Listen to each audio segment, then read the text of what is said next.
I don't know if you've ever walked a hospital hallway at 3:04 in the morning, but it's the kind of quiet that feels like it's waiting for something to take a breath. Even the machines seem to hush themselves for a moment, and the air feels heavy, like a wet sheet pressing down over your face.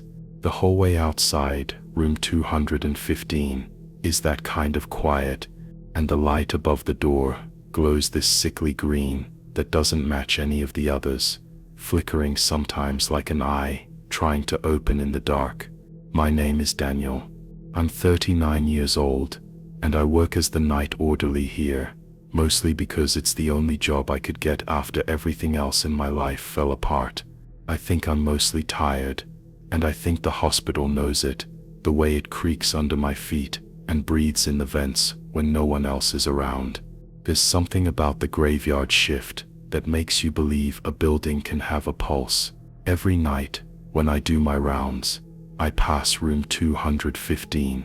The room has been closed off since the fire 2 years ago, the one that burned up half the floor before the sprinklers kicked in.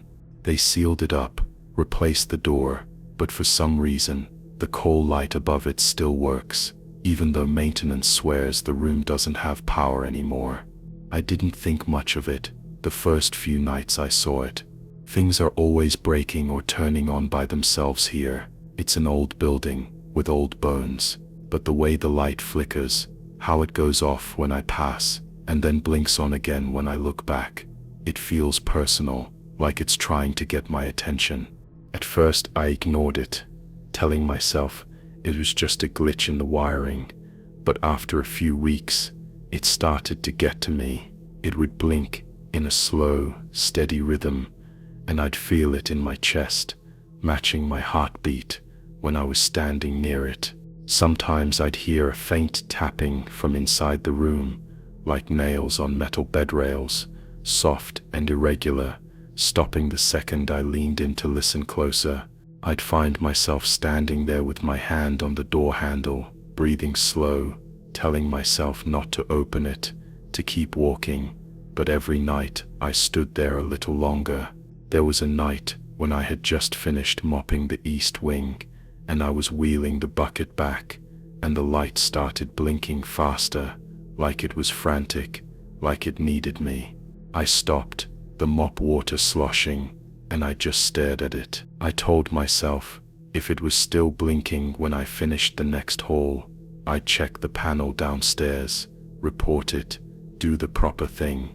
But when I came back, it was still blinking, and I knew I was going to open the door. It was colder near the door, like the draft from the broken window in the room was leaking out. Even though they'd boarded that up months ago, the handle was cold too, the metal biting into my palm as I turned it. It opened easier than I expected, a soft groan, and the smell hit me, old antiseptic, and something else, something burnt and sweet, like sugar left too long in a pan. The room was dark, but the glow from the hallway spilled in enough for me to see the bed against the far wall.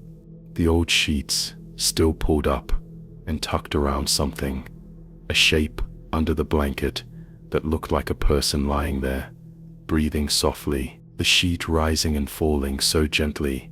I thought it was a trick of the light. My first thought was that someone had gotten in there, that a patient had wandered, but the shape was too still, too quiet. I took a step in, and the floor creaked, and the breathing stopped. I don't know why I lifted the sheet. I don't know what I thought I'd see. I was scared. My hands were shaking, but I had to know. When I pulled it back, there was nothing there, just the old mattress, stained and burnt at the edges, the imprint of a head pressed into the pillow, like someone had been there a moment before. I dropped the sheet and stepped back, almost tripping over myself, the air thick and humming around me, like the low note of a broken machine. I stood there, breathing hard, waiting for something to happen, but nothing did. The coal light outside the door turned off. I whispered, "What do you want?" to the empty room, and I don't know why I said it, but I think I was waiting for an answer, because I'm so lonely. The hospital is loud during the day, full of people and alarms and conversations, but at night, it's just you and the echoes of your own thoughts, and sometimes you need someone, even if they aren't alive anymore. The air shifted, a soft breeze that smelled like ash, and a faint voice, so quiet I almost didn't hear it, said, "I don't want to leave." It was a child's voice, or maybe a woman's. I couldn't tell, but it sounded so sad, so tired, like it had been waiting for so long. I stepped back, out into the hallway, and closed the door, the light above it turning back on, steady and calm now, no more flickering. I stood there for a long time, looking at the light, listening to the silence of the hallway, the hum of the vents, the distant beeping of monitors on the other side of the building. I didn't tell anyone about it. What would I say? That I opened a room that shouldn't have been opened, and something spoke to me from the dark. Now, every night, I leave the door cracked open just a little when I do my rounds, enough that the light spills into the hallway, enough that if someone is in there, they can see out. I wait for the call light to blink, and when it does, I answer. I step in and whisper, "I'm here," and I don't expect an answer, but sometimes I think I hear breathing, soft and calm, like they're waiting with me. I used to think the worst thing in the world was being haunted, but I think maybe it's worse to haunt yourself, to carry around all the things you didn't say, all the people you didn't save, all the rooms you didn't open because you were too afraid of what was on the other side. I don't know who they were or why they're still here, but maybe they're waiting for someone to notice, someone to remember them, someone to leave the door open.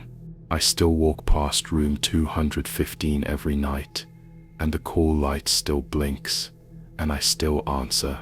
I think it's easier to let the dead stay if they're quiet. I think it's easier if they're not alone, and maybe, just maybe, it's easier if I'm not alone either. They say the hospital is alive, but I think it's more like it remembers. It remembers in the hiss of the vents, the scrape of the wheels on gurneys, the low hum of the lights that never quite go out. It remembers in the old elevator by the service wing, the one no one really uses anymore, except me, because it's quieter than the main ones, and I don't like waiting with people, pretending I'm okay. My name is Sonia. I'm 52 years old, and I work as a night cleaner here, which is the only job that lets me keep my head down while I'm awake, and lets me walk empty halls when the rest of the world is sleeping. I used to think I would get used to the loneliness, but it's a different kind of loneliness in a hospital at night. It feels like you're surrounded by people you can't see, people who might be watching you, people who can't leave. I started using the old elevator 3 months ago, around the time my daughter stopped talking to me, around the time I stopped sleeping. The other elevators make these bright, cheerful chimes when they arrive, but this one doesn't. It just sighs, the doors sliding open slow, like it's waking up. It smells like old metal and something faintly sweet, and the panel inside still has the plastic burned around the 3rd floor button from that electrical fire they had years back. The first time I saw her, I didn't see her, not really. It was more like a reflection in the metal doors, like the shadow of someone standing behind me. Long dark hair, thin arms, a hospital gown that looked too big for her. I turned, expecting to see a patient who had wandered in, but there was nothing there, just the mop bucket, and my reflection, tired eyes, hair tied back, trying to pretend I wasn't scared. I told myself it was just a trick of the light, the way the fluorescent bulbs flicker when the elevator moves, but it happened again and again, always when I was alone, always when I was tired, always when I was thinking about how I missed my daughter's voice, her laughter that I hadn't heard in almost a year. The reflection would be there in the corner of the door, standing behind me, close enough that I should have felt her breathing. One night, I was taking the elevator down to the basement to put away the cleaning cart, and the doors closed so slowly I could almost hear them breathing. I pressed the button, and the lights above the door flickered, the numbers blinking out for a moment before settling on 3. I hadn't pressed 3. I never go to the 3rd floor at night. If I can help it. That's the psych floor, the one that always smells like bleach and loneliness, where the night is full of distant screams and soft weeping. The elevator started moving, humming low, and I felt that heaviness in the air, like something pressing down on me, like the moment before you cry, but you're still trying to hold it in. The lights flickered, and I saw her reflection again, closer now, her head tilted, hair hanging down, covering most of her face, but I could see her mouth, slightly open, like she was about to say something. I turned, but there was no one there, just the emptiness, the cart, the bucket, the rag draped over the side, dripping water onto the floor. When the doors opened, it was the 3rd floor, dark, except for the emergency lights, casting everything in pale blue. The hallway was empty, but the air felt cold, and I could smell something faint, like smoke, like hair burned too close to a flame. I tried to press the button to close the doors, but the panel was dead, the buttons unlit, the elevator refusing to move. I stood there, waiting, the hallway stretching out in front of me, empty, so quiet I could hear my own heart pounding. Then I heard it, a soft shuffle, like bare feet on tile, and I saw her at the end of the hallway, standing there in her hospital gown, head down, hair hanging, arms limp at her sides. She was so thin, like if she breathed too hard, she might disappear. She started walking toward me, slow, each step careful, her head still down, and I felt frozen, unable to move, unable to look away.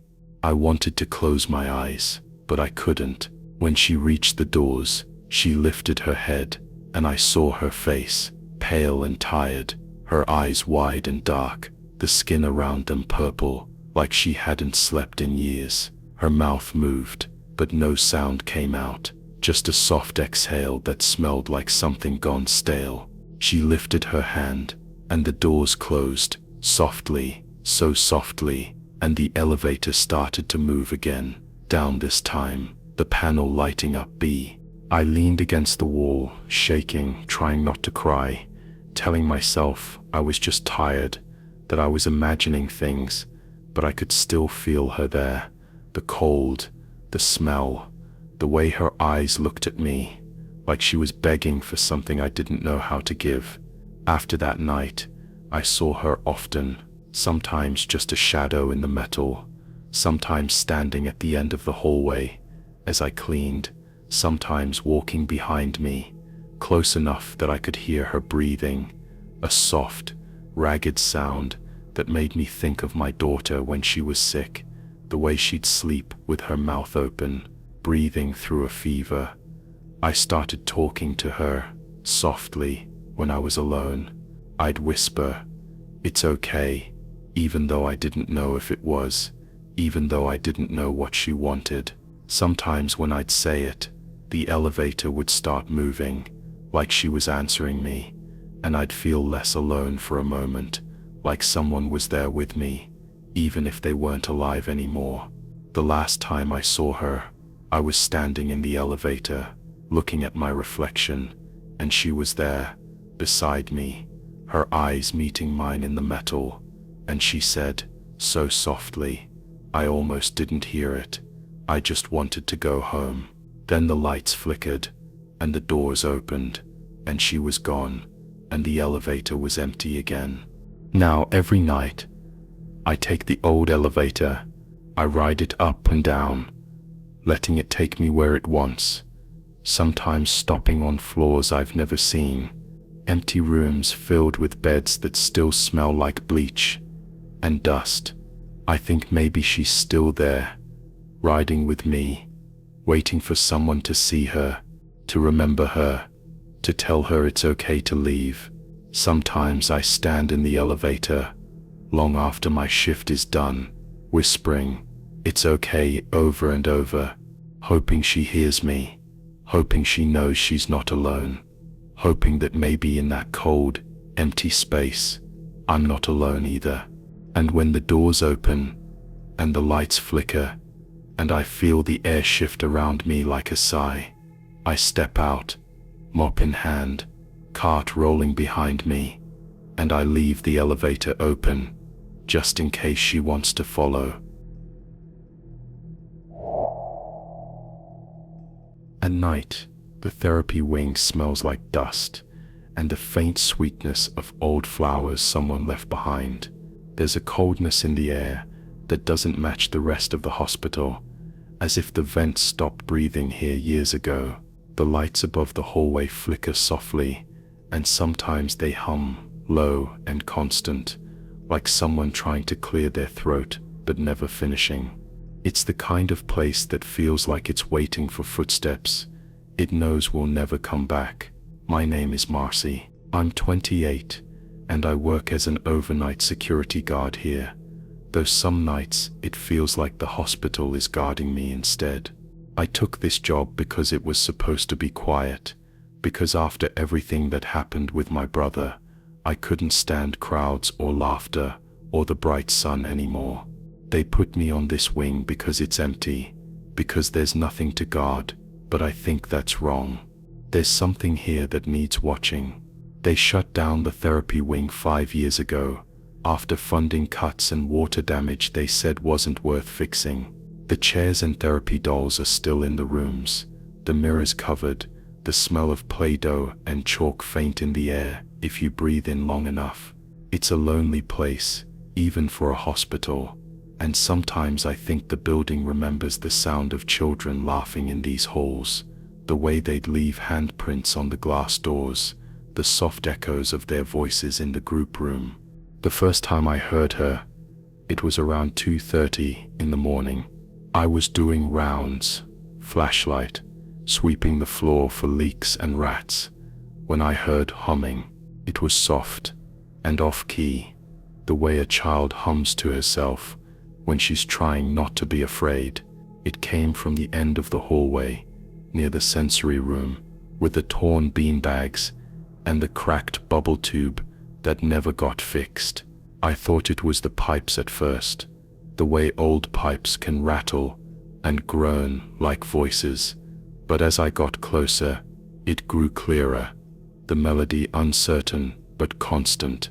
I should have called it in, but I didn't. I wanted to believe it was nothing, that it was just me being tired, that maybe the building was settling, but deep down, I think I knew. I stood outside the sensory room, the humming just on the other side of the door, and for a moment, I thought I could hear words under the hum, something like, "I'm still here, I'm still here," over and over, like a prayer or a promise. I pushed the door open, slow, careful, like I was afraid of waking something up, and the room smelled like old plastic and wet carpet, the glow from the hallway cutting across the floor. The beanbags were piled in the corner, and the broken bubble tube reflected the light, like a dull mirror. In the center of the room was a small chair, the kind they used for therapy, and sitting on it was a doll, one of the therapy dolls they let the kids hold when they were scared. But it wasn't just the doll. Behind the chair, in the shadow, I saw her, a little girl, maybe 8 or 9, hair tangled, wearing a hospital gown that looked too big for her, her bare feet dirty on the tile. She was humming, rocking slightly. The doll clutched to her chest, and I couldn't see her face because her hair fell forward, a dark curtain swaying with each movement. I whispered, "Hey," before I could stop myself, and the humming stopped. The air felt heavy, pressing down on my shoulders, and she lifted her head, just enough for me to see one wide dark eye peeking through the hair. Her lips moved, and she said, "They left me here." Her voice was so small, so empty, like she had been saying it for years, and no one ever heard. I stepped back, out of the room, my flashlight shaking in my hand, and she started humming again, rocking. The doll pressed to her chest, the words blending with the hum. "They left me, they left me, they left me." I tried to report it, but what was I supposed to say? That there was a little girl in the therapy wing that had been closed for 5 years, that she was humming in the dark, that she said they left her here. So I kept it to myself, telling myself I would check again, that I would find an explanation, that it was just my mind trying to fill the silence. But she was there every night. Sometimes I would find her standing at the end of the hallway, watching me, her hair covering her face, the doll in her arms. Other times I would hear her running down the hall, bare feet slapping against the tile, giggling softly before the sound faded into the dark. The lights would flicker when she passed under them, the hum in the wires growing louder, like the building was trying to speak. One night, I found her in the group therapy room, sitting in a circle of empty chairs, the doll on her lap, humming as she rocked. I stood in the doorway, unable to move, watching her, and she looked up, the hair falling away from her face, just enough for me to see her eyes, wide and dark, tears leaving clean streaks on her dirty cheeks. She said, "I don't want to be alone anymore." Her voice broke on the last word, and the lights flickered, buzzing, before going out completely, leaving us in darkness. I stepped forward, reaching out, but when I touched her shoulder, it was cold, so cold it burned, and she vanished, the doll falling to the floor with a soft thump that echoed in the dark. The lights came back on, and I was alone in the room, the doll lying on the floor, its glassy eyes staring up at me, its mouth painted in a soft smile that suddenly looked wrong. I picked it up and placed it back on the chair, and for a moment, I thought I heard her humming again, far away, somewhere deeper in the building. Now every night I walk the therapy wing, flashlight off, letting the dark guide me, listening for her humming. Sometimes I hear her laugh, soft and tired, like she's just around the corner. Sometimes I feel her hand slip into mine, cold and small, holding on for just a moment, before letting go. I leave the door to the sensory room open now, and the doll sits on the chair, waiting, just in case she wants to come back, just in case she needs someone to sit with her in the dark. I whisper to her, "You're not alone," even though I don't know if she hears me, even though I don't know if it helps, because I think the worst thing in the world isn't being haunted by someone else. I think it's realizing you've let yourself haunt the places you tried to leave behind, that you've let yourself become a ghost in your own life, waiting for someone to notice, waiting for someone to open the door, and maybe, just maybe, it's not just her I'm waiting for in the dark. The courtyard always looked different in the fog. The edges of the old brick walls faded into pale gray, and the lamps above the benches glowed softly, halos of light that felt too small to keep the darkness away. There was something quiet about the fog, the way it moved over the cold concrete, rolling in and out like a tired breath, carrying the faint scent of wet leaves and earth into the hospital's sterile air. My name is Ruth. I'm 61, and I've been a nurse here for nearly 30 years, though I've only worked nights since my husband passed. I used to think the night would be peaceful, but there's a different weight that comes after visiting hours end, after the lights dim in the hallways, after the chatter of families and the rolling of food carts go silent. At night, every call light feels like a whisper that something is wrong, that someone is slipping away while the world sleeps. They tell us not to worry about the courtyard call light. It's an old system, they say, left over from when patients could walk there for fresh air before security concerns and underfunding locked the doors at dusk. But the light still goes off sometimes, a small red glow on the board at the nurse's station, blinking steadily like a heartbeat. It always happens on foggy nights, around 3 a.m., when the world feels furthest from morning. The courtyard doors are locked and the windows are sealed, but the light still blinks, and it's my job to check, to clear it, to document the false alarm in the log. But it never feels false, not when the fog is pressing up against the glass, hiding the courtyard's edges, swallowing the old fountain in the center that hasn't worked in over a decade. The first time it happened, I took my flashlight, telling myself it was just a malfunction, just a wire crossed somewhere in the old system. But when I reached the doors, I saw something through the fog, a shape near the fountain, sitting on the edge, barely moving. My breath caught in my throat, and for a moment, I thought it was a patient who had somehow gotten out. Someone in a hospital gown, their head down, shoulders shaking. I tried the door, but it was locked, as it always is. I banged on the glass, calling out, "Hello? Are you okay?" The shape didn't move, but I thought I saw a hand lift, just barely, as if waving, or reaching out, or maybe signaling for help. I fumbled for my radio, but it crackled uselessly, the static loud in the quiet, the fog pressing against the windows like a held breath. The call light stopped blinking after a minute, and the shape faded into the fog, leaving only the empty courtyard, the wet ground shining under the lamp's glow. I logged it as a false alarm, but I didn't sleep that day. Lying in bed, staring at the ceiling, listening to the phantom sound of the call light in my mind. It kept happening, always on foggy nights, always around the same time.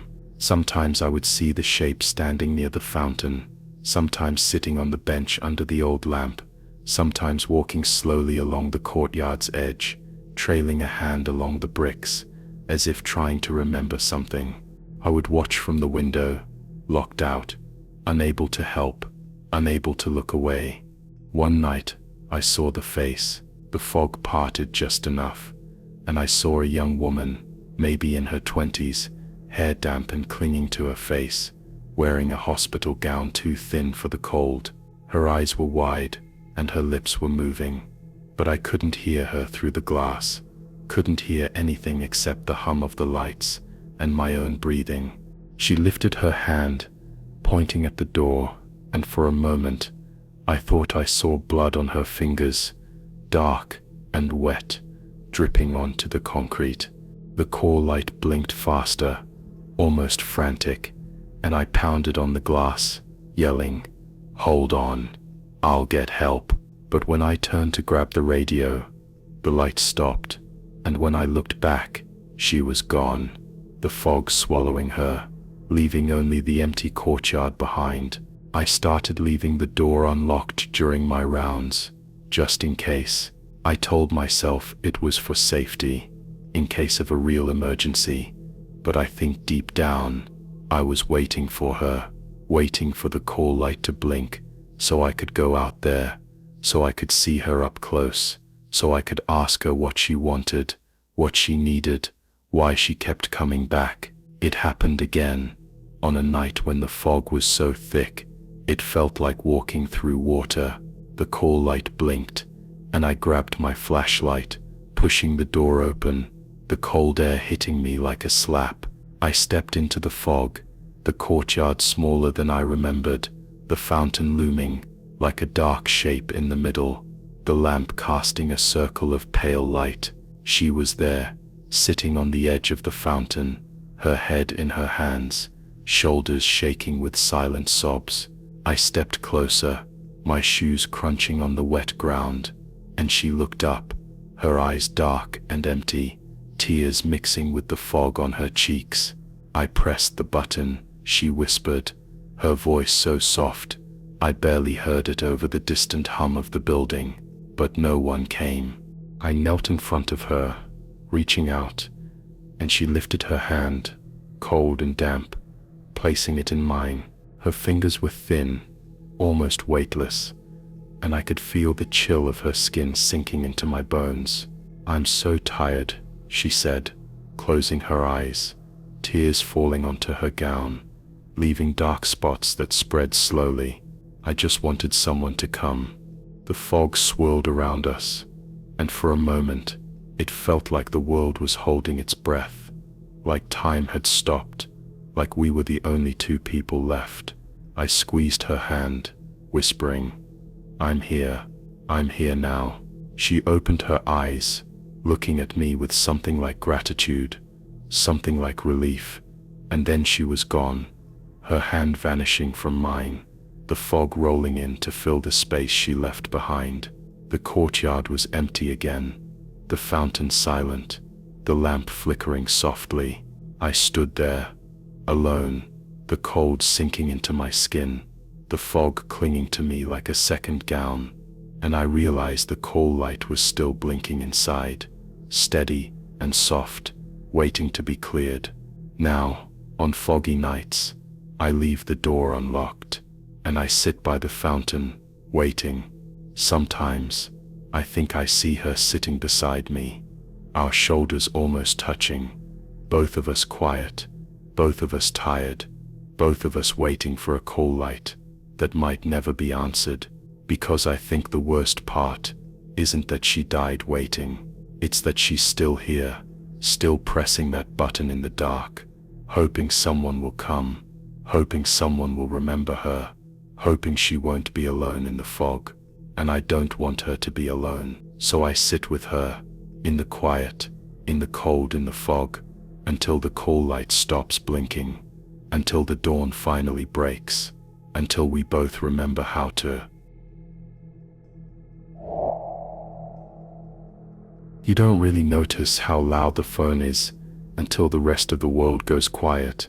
On the night shift, the halls of the hospital feel like they're holding their breath, the air heavy with disinfectant and old paint, the hum of machines, and the tick of the wall clock, the only reminders that time is passing at all. You learn to live in that quiet, to let it wrap around you like a blanket, to let your mind slip away while your body goes through the motions. My name is Dana. I'm 34, and I work the night shift as an operator at the hospital's internal phone system, the lines connecting every floor, every unit, every desperate call that might come in the dark. I used to think this job would be easier than being on the floor, away from the endless beeping of monitors and the shuffle of feet, but it's a different kind of weight. It's the weight of voices you can't see, of pleas you can't answer yourself, of being the thin line between silence and panic.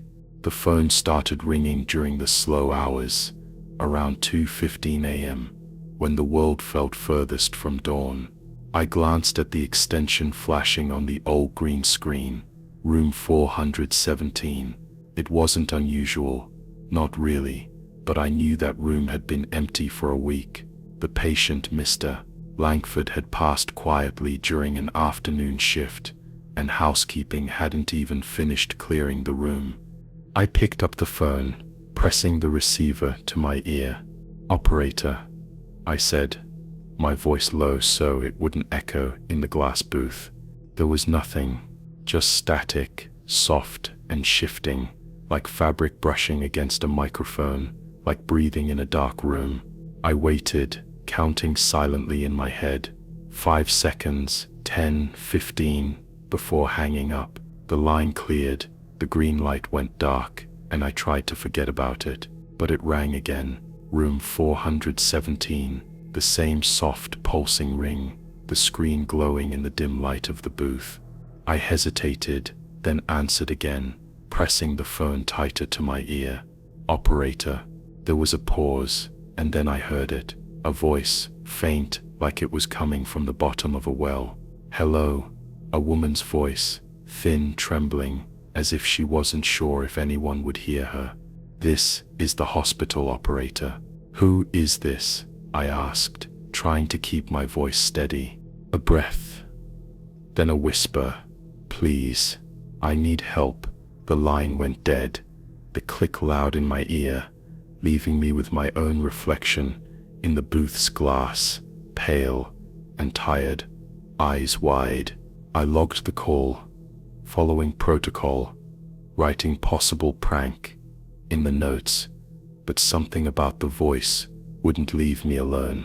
The way it cracked on the word "please," the way it sounded like someone who had been waiting a long time for someone to answer. The phone didn't ring again that night, but I found myself glancing at the screen every few minutes, waiting for the extension to flash, for the quiet to break. The next night, it started again, 2:15 a.m. "Room 417, I answered, and the static came first, then the voice, clearer this time, though still thin. "Hello, is anyone there?" the woman asked, panic creeping into her tone. "This is Dana, the operator. Who is this?" "Are you in room 417? I asked, pressing my other hand against my chest, feeling my heart beat too fast. "I can't get up," she whispered. I pressed the call button, but no one came. My mouth went dry. "Ma'am, that room is empty. Can you tell me your name?" "I don't remember," she whispered, her voice breaking. "I've been waiting. It's so cold in here." The line went dead again. I left the booth for the first time in months, walking down the empty hallway, the overhead lights buzzing softly. I took the stairs up to the 4th floor, my shoes squeaking against the linoleum. The hallway lights dimmed for the night, casting long shadows against the walls. I stood outside room 417, the door closed, a housekeeping cart parked nearby. I knocked, because I didn't know what else to do. "Hi." I listened, holding my breath, straining to hear something, anything. The silence felt thick, pressing against my ears, and then, from the other side of the door, I thought I heard it. A soft click, like the call button being pressed, like someone shifting in bed, like breathing. I opened the door. The room was dark, the curtains drawn, the bed stripped down to the plastic mattress, the faint scent of bleach still hanging in the air. The call button cord lay across the bed, unplugged, and the heart monitor was off, its screen dark and empty. There was no one there, but the cold in the room was sharp, like stepping into a freezer, the kind of cold that sinks into your bones and stays there. I backed out of the room, closing the door softly, the quiet of the hallway suddenly loud around me. I went back to the booth, sitting down, my hands shaking as I pulled the logbook closer. The call came again the next night, and the next, always at 2:15 a.m., always room 417. Sometimes she cried softly, begging for help. Sometimes she just breathed into the phone, the sound of her fear filling the silence between us. And sometimes she whispered, "Please don't leave me here." I started answering with, "I'm here," because I didn't know what else to say, because it felt wrong to let her voice fall into silence, to let her think she was alone. One night, I asked, "What do you see? Can you tell me what you see?" She was quiet for a long time, and I thought the call had dropped, but then she whispered, "It's dark. The hallway is empty. The lights are off. They left me here." I closed my eyes, pressing the phone tighter to my ear. "You're not alone," I said, though it felt like a lie. She cried softly, the sound of it like a child trying not to be heard. And then the line went dead. I stopped logging the calls. I stopped telling anyone about them. It became our secret, hers and mine. This quiet connection in the dark, this ritual that neither of us could let go of. I would sit in the booth, waiting for the call, waiting for her voice, waiting to tell her she wasn't alone, even if it was only for a few minutes. Because I think the worst thing in this world isn't dying, it's being forgotten. It's pressing the call button in the dark and realizing no one is coming. It's calling out into the silence and hearing nothing but your own fear echoing back. Now, when I walk past room 417 during my rounds, I pause just for a moment and listen. Sometimes I think I hear her breathing just on the other side of the door, waiting for me to answer. And every night at 2:15 a.m., when the phone rings, I pick it up and whisper, "I'm here." And I think in that small quiet moment, she knows she's not alone.